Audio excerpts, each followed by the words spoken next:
We no hope, you acting like we got control over who gets chosen. I think it's a joke, the president's on dope, sniffing coke. He's just a puppet of Patsy, taking orders from a cult of the mask. He was dancing with the devil, so we can't ever trust. You got us by the balls, power, blood, money, and lust. Just take control of yourself, you know that change is a must. The initials of the U.S. is us. Before you join the military, see what the war's about. We got a lot of dirt to clean in our house. Committed treason, it's the reason we stand and we fight through the darkness and the light.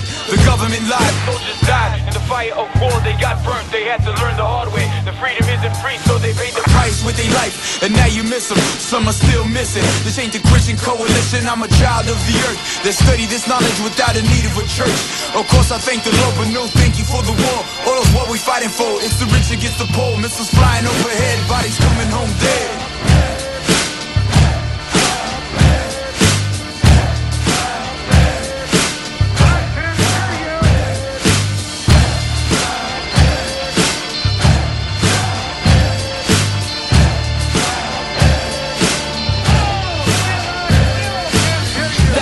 Ago, a secret dream was planned. Before Columbus came, they knew about this land. For the post-war plan of the man to cross borders is first make chaos, then bring order. They claim to help and instead create the problem and pose as the heroes placed there to solve them. Eventually, it will be a one-world democracy. It'll be placed with a two-faced hypocrisy. Another crime committed against the common good. And when it's said and done, we're still misunderstood. It's not a question of who. That just makes no fucking sense. I mean, it's just bullshit. Fuck. Oh my.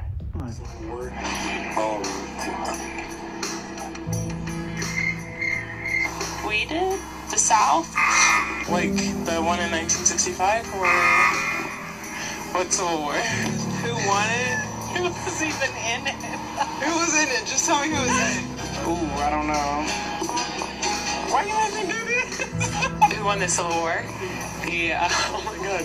Hey, I'm trying to blank some of those things. I feel like I'm on the Jimmy Kimmel Show. America? I don't know. That's the Confederates, right? I have no clue. The Union. The North. Yes. Okay. Okay, who did we gain our independence from? These are horrible. I have no idea. Do you know what year we happened to? Absolutely not. I couldn't tell you. It's like 1677 or something. What show is Snooki on? Jersey Shore. Jersey Shore. Jersey Shore. Jersey Shore. Jersey Shore. Jersey Shore. Who is Brad Pitt married to? Angelina Jolie. Oh, Angelina Jolie.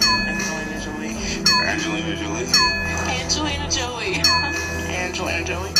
Angelina Jolie. And who was he married to before that? I think it was Jennifer Aniston. Jennifer Aniston. Jennifer Aniston. Jennifer Aniston. Awesome, thank you. Mark Berline, a secular guy, wrote a book called The Dumbest Generation. The most unready generation ever. Not just unready for anything, but for battle. Literally, we are not equipped. And when he was studying military readiness, never, possibly ever in all of world history has there been a generation more unready for battle than ours. Isn't that an extraordinary statement? Just think about these things spiritually, because this is a secular guy that's doing an analysis on a culture. But I want you to realize that that physical readiness for physical battle applies to spiritual readiness for spiritual battle.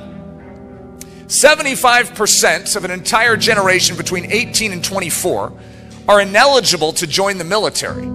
75%. Can you say the word pathetic with me? Why? Well, there's a high level of obesity. This is embarrassing. Obesity. Unfit physically, unable to perform the most basic military maneuvers. Uneducated. Oh, wait a minute. Are you going to say we're uneducated? You can go to school and be uneducated. Isn't that an incredible realization? That you can go through school and they can pass you because they don't want you just lingering in the grade. And they'll keep moving you through the system and they'll stick out practically illiterate students all the time. They can find oatmeal in the grocery store because they recognize the oatmeal box, not because they can read oatmeal. unlearned mentally, unable to pass the most basic academic tests of competence. We can't hear. You have to be able to hear, I guess, to get into the military at some level. Lost acute hearing ability due to the volume of music.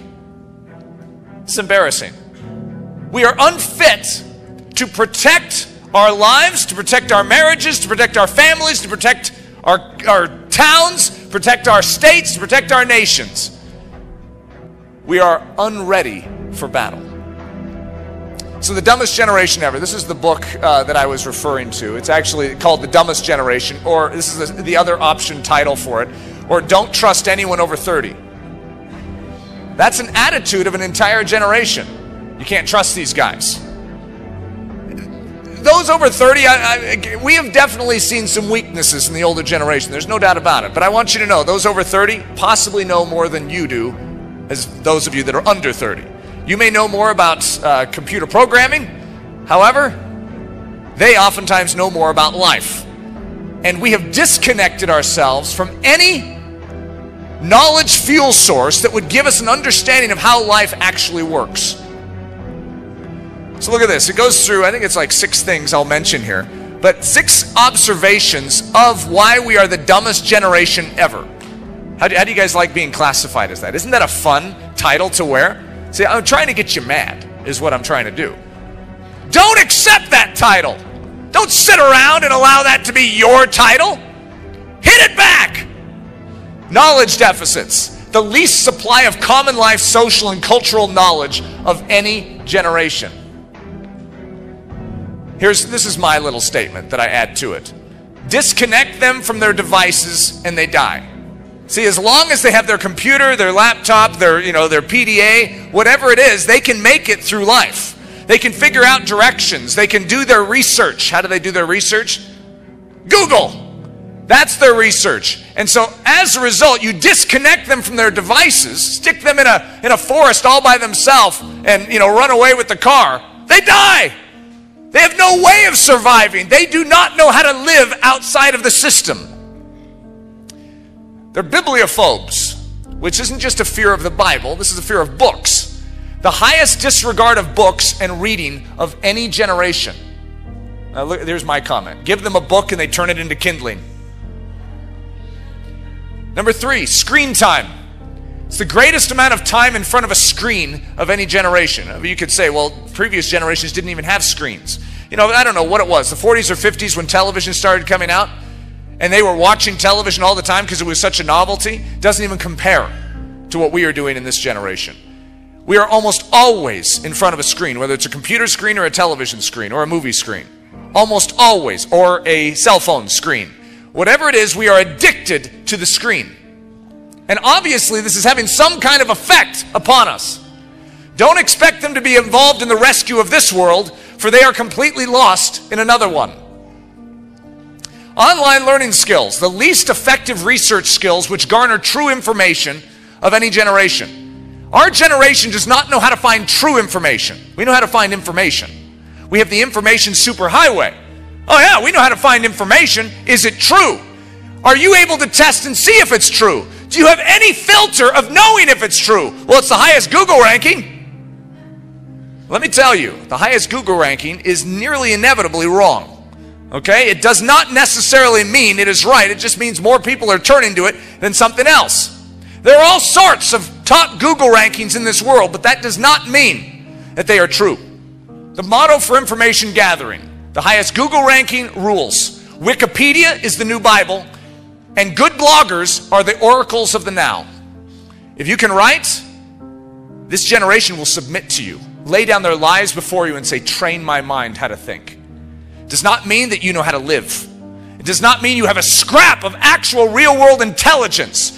You have not earned a medal through your life lived, and yet you can write and you can impress people with your phraseology, and as a result, this generation will submit to you and they will follow your lead. You could be 17 years old and not know a thing, but you can write. You can control the minds of a generation. Betrayal of mentors is another hallmark of this generation, of these 18 to 24-year-olds. They're the most apt to disbelieve, disregard, or betray teachers and mentors of any generation. Their commitments mean nothing, for they are loyal only to that which feels good to them in the moment. This better not describe you, by the way. If it does, you need to discard these behaviors, because there is a loyalty that is needed of you. I know it's hard to be loyal to people that don't necessarily seem like they're living it either, but there are deep loyalties that need to be bred in your soul. And I'm not just saying to parents and leaders and church leaders and things like that, but if you grow up with this mentality, guess what? You'll be flaky with God. You'll be flaky with His Word, because what feels good to you in the moment, I guarantee you a good, hot gospel message may not feel good to your soul in the moment. Do you discard it? Are you going to betray your mentor, the Word of God?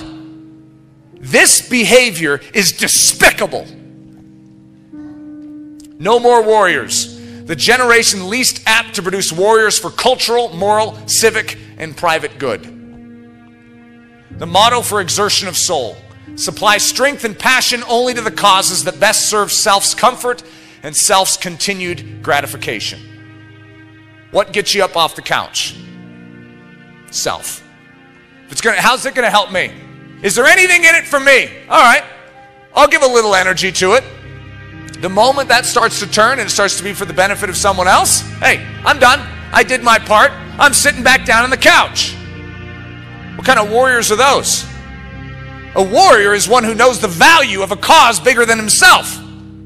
That's what a warrior is. You don't just go out and fight for your own reputation. We as Christians fight for the glory of Jesus Christ, something far bigger than self. In fact, to fight for it, you have to deny self. If you're fashioned after this model, Christianity is in the tank, because everything that makes Christianity strong is being defied with this behavior. We can't accept it. So remember the title. I'm not trying to just discourage you. I'm saying the most unlikely heroes. So there's a positive spin on this. I do not accept this as the final declaration over the 18 to 24-year-old age range. And you shouldn't either if you just happen to be in that age range. You guys remember how I started? The most unlikely heroes. Remember I was making you feel bad? You're part of the dumbest generation ever. Now that's the secular take on us. I would like us to turn that on its face. I would like us to rise up and say, God, my background may be faulty. It may not be, have all the holes filled in. Something may not be complete in my education, sure. Yes, and I've been scared of books my entire life, and as a result, I am quite scared of the Bible. I will admit it. And yes, I've spent most of my life in front of a screen. Yes, there's problems here. I've not shown loyalty even unto my parents, let alone unto your word, unto your leadership in my life. That needs to change now. Take this wreck and shape it into a picture of your glory. Jesus Christ was born in a stable, and He did that on purpose as a testimony to all of us that He would take stables that stink and He would cause them to be His birthplace, and as a result He would transform them into His castles of glory. Yes, you may be feeble. Yes, you may be weak. You may be like Gideon, the least in his father's house, the least of the tribes. God should ignore us, absolutely. That's a given. But for some reason, He's noticing us. And He's saying, I'd like to use you. Would you allow me to take your life and turn it into a picture of triumph? You better allow a growl of God to enter your soul, to rise up and say, no more of this lethargy. No more of this ineptitude. I am not going to blame my weaknesses and my ignorances on the culture I grew up in, or on my parents, or on my educational background. I am the raw material of God, and He can do with me whatever He sees fit. And suddenly we have the formation of a hero. You don't have to be brilliant. Who cares about your IQ? Let God's IQ be your IQ. You have 66 books of His IQ. He's one smart guy, and He's given you all His smarts. Isn't that an incredible thought? All of them just laid bare for you. And then he'll even be the helper when you look at the scripture to help you understand it.